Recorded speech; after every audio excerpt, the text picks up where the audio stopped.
পাঁচিল ছিল না, সবুজ ভেলভেটে মাঠটা ভরা ছিল।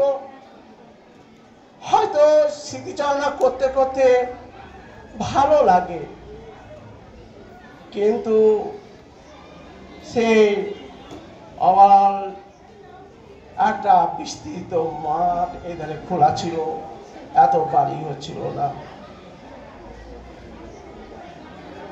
ছিল কর্কেটের বাড়ি।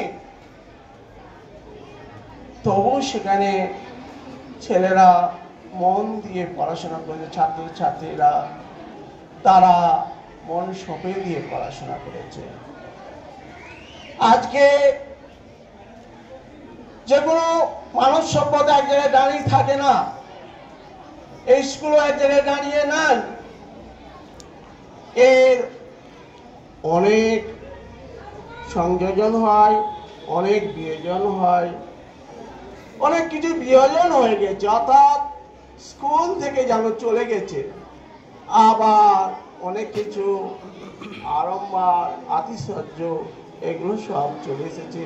এটা ঠিক দুটোই দরকার, কিন্তু তোমাদের যেন একটা ম্যারে ম্যারে ভাব তোমাদের মধ্যে দেখা যাচ্ছে। অবশ্য অনেক কিছুর জন্য দায়ী আছে, তবু আমি বলবো তোমরা নিজের পায়ে দাঁড়াবার চেষ্টা করবে।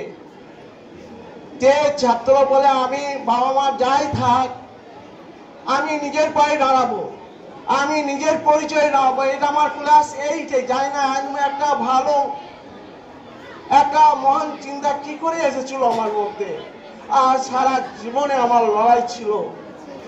আমাদের ফ্যামিলিটা আদিতে খুব ভালো ছিল, খুব অর্থবান, জমিদার।